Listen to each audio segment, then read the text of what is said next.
नमस्ते। राम राम जी। कैसे हैं आप लोग? सब ठीक? आशा करती हूँ आप लोग ठीक होंगे, सेहतमंद होंगे। यही प्रार्थना है प्रभु के चरणों में। मेरी फिलहाल अभी जो हालत है, थोड़ी सी बोते खा रही है पिछले 8-9 दिन से। अब प्रतिदिन मुझे बुखार आता है क्योंकि मेरे कंधे में बहुत ज़्यादा दर्द हो रहा है और घुटनों में भी। क्योंकि मुझे है ना, पिछले 20 सालों से चलने की मतलब वॉकिंग करने की आदत है। एक्स्ट्रा की कोई मैं एक्टिविटीज़ करती नहीं। एक्सरसाइज करती थी लेकिन मैं अपने हिसाब से करती थी। अभी जब से मैं योगा जा रही हूँ, पिछले साल भी जब मैं ज्वाइंट हुई थी तब भी मेरी यही हालत हुई थी। इस साल में मेरी वही हालत हो गई, मेरी तबीयत फिर से ख़राब हो गई। अभी मैं 8 दिन से गई नहीं। अभी सोच रही थी जाने का, फिर किसी कारणवश रह गया। अभी देखती हूँ कल से। तो मुझे आप लोगों से एक सवाल करना है कि क्या आप लोगों की भी आदत ऐसी है कि किसी एक पे अगर भरोसा बैठ गया, चाहे वो मिट्टी और पत्थर आपके झोली में डाल दे, फिर भी आपको भरोसा है कि इस चीज़ से आप ठीक हो जाएगी, जो आपको चाहिए वो मिल जाएगा। बस मेरी यही हालत है। अगर मैंने किसी पे भरोसा कर लिया ना, तो सामने वाला बंदा चाहे जैसा भी हो, मेरा भरोसा इधर से तस से मस नहीं होता है, कभी भी नहीं। चाहे वो इंसान हो चाहे भगवान हो। इतना तो आप मुझे समझ ही गए होंगे। क्या हुआ, काफ़ी दिनों से ना मेरे कंधे में दर्द हो रहा है, घुटनों में दर्द हो रहा है। जो मैं योगा क्लास जाती हूँ अभी कुछ दिनों से, तो उसकी वजह से वो 400 स्टेप कराते हैं सिर्फ हाथों के। 400। सर जो है हमारे, सारे लोग करते हैं, मैं भी करती हूँ, बड़े उत्साह से करती हूँ। लेकिन अब वो बर्दाश्त नहीं हो रहा है। तो काफ़ी दिन से मुझे ना बुखार भी आ रहा है, घुटने भी दर्द कर रहे हैं, कमर भी दर्द कर रहा है, और ये कंधे में सबसे ज़्यादा मुझे दर्द है क्योंकि मुझे फ्रोजन शोल्डर है। तो वो दर्द ठीक हो गया था मेरा चलने की वजह से। मैं जानती हूँ जब भी मैं वॉकिंग जाती हूँ तो ये सब ठीक हो जाता है मेरा। लेकिन फिर मैंने सोचा कि चलो जॉइंट हो जाते हैं, थोड़ा सा अपना समय भी बीत जाएगा और अपना काम भी बन जाएगा। क्योंकि मेरी जो अपर बॉडी है बहुत ज़्यादा हैवी है। ये मेरे जो हाथ है ना, बहुत स्ट्रांग है, मतलब मोटे है दोनों भी मेरे ये हाथ। तो मैंने सोचा चलो ये थोड़े पतले कर ले। तो ये पतले तो नहीं हुए लेकिन दर्द शुरू हो गया।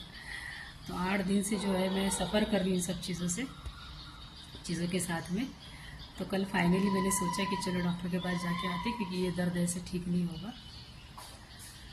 तो कल बेटी आई थी अपने बच्चे को लेने। सारा दिन मेरे पास रहती है, फिर शाम को लेके जाती है क्योंकि रात को वो मेरे पास नहीं रह सकती, सो नहीं सकती वो मेरे साथ। उसको रात को माँ ही चाहिए, तो वो लेके जाती है उसको। तो मुझे बोली चल मम्मी मैं तुझे छोड़ देती हूँ। तो जैसे तैसे करके हम लोग पहुँचे। 8 दिन के बाद तो मुझे जाने की फुर्सत मिली। एक्चुअली जाना था मुझे परसों के दिन, लेकिन खाना खाते समय और मेरी बेटी जो मुझे चिल्लाई दवाई को लेके, तो उसके चक्कर में मैं गई नहीं डॉक्टर के पास। अब जब कल गई तो मेरी गलती की सज़ा मुझे तो भुगतनी थी। पता चला कि हमारे डॉक्टर है ही नहीं, सर कहीं गए हुए थे, वो पता नहीं मुझे। लेकिन अस्पताल को टाला था, उनके दवाखाने को ताला लगा हुआ था। आ गए वापस। फिर मेडिकल की दवाई लेके आई, खाई, लेकिन कुछ नहीं फ़र्क पड़ा।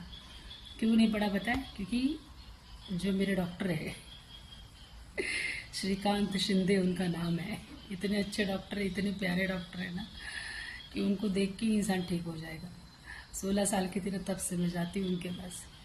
तो मुझे ऐसा लगता है ना कि अगर वो मुझे मिट्टी भी दे देर कहेंगे, ये इस पानी के साथ मिट्टी और पानी भी दे देर कहेंगे ना कि इसके साथ ये ले लें, तो मैं ले लूँगी।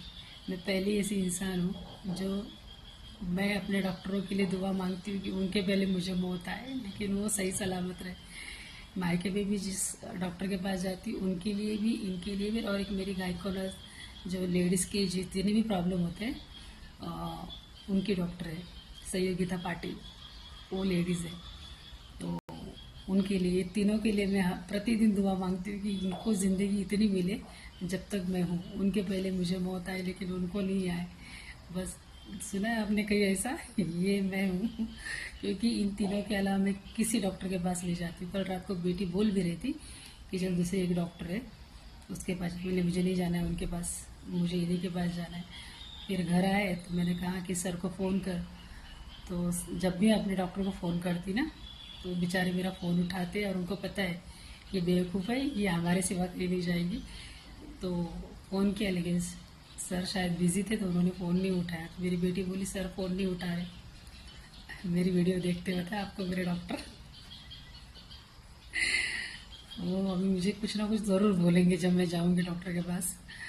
तो इधर से मेरी बेटी फ़ोन कर रही थी तो वो नहीं उठा रहे थे। जब वो फ़ोन कर रही थी तो मेरी बेटी जो अपने पति के साथ फ़ोन पे बिजी थी, अभी पति का फ़ोन ज़्यादा महत्वपूर्ण है उसके लिए।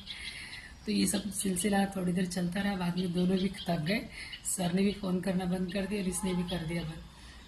तो अभी रात को मैंने मेडिकल से गोली लाई, लेकिन नहीं, कुछ नहीं फ़र्क पड़ा, क्योंकि मेरी सोच और मेरा विश्वास है ना, मुझे उस दरवाजे पे लेके जाएगा, तभी वो ठीक होगा, तब तक ठीक नहीं होने वाला है।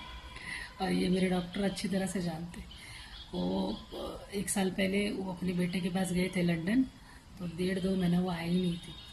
मैं बीमार थी, लेकिन मैं किसी डॉक्टर के पास नहीं गई, सिर्फ उनके पास। तो मैंने बोला भी सर को कि क्या सर आप ऐसा, तो बोलते कहीं और चली जाती, कहीं और से दवाई लेती, इसलिए तो आपको हमने 1.5 महीने का समय मिले। आपने समय दिया हमको, लेकिन हमारी मानसिकता का क्या करें आप? उसे बदलने के लिए अगर कोई दवा हो आपके पास तो मुझे ज़रूर बताइए कि मैं अपनी मानसिकता बदलूँ आपके प्रति और मैं किसी और डॉक्टर के पास जाऊँ। नहीं जाती भाई, मेरा भरोसा बहुत अटूट होता है। मैं किसी पे भरोसा कर लूँ ना, वो कुछ भी हो जाए, भले मेरी जान चली जाए, और मेरी गलती से जाएगी, ना कि उनकी। बस एक पे ही भरोसा रखना है। 100 जगह जाओगे तो कुछ नहीं बनने वाला। बस ये जो मेरी जिद है ना, ये किसी दिन लेके मुझे ज़रूर डूबेगी।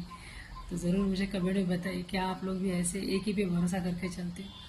मैं सर को भी सीधा, जो मेरे डॉक्टर है उनको भी मैं सीधा सीधा बोलती, सर आपके जाने से पहले मुझे भेजना आगे, लेकिन जाना नहीं। मुझे बोलते चलो निकल यहाँ से, कुछ भी बकवास करते रहती है, क्योंकि सर उम्र में बहुत बड़े ना, तो मुझे तू तड़ाके से बोल देते हैं और मुझे भी अच्छा लगता है।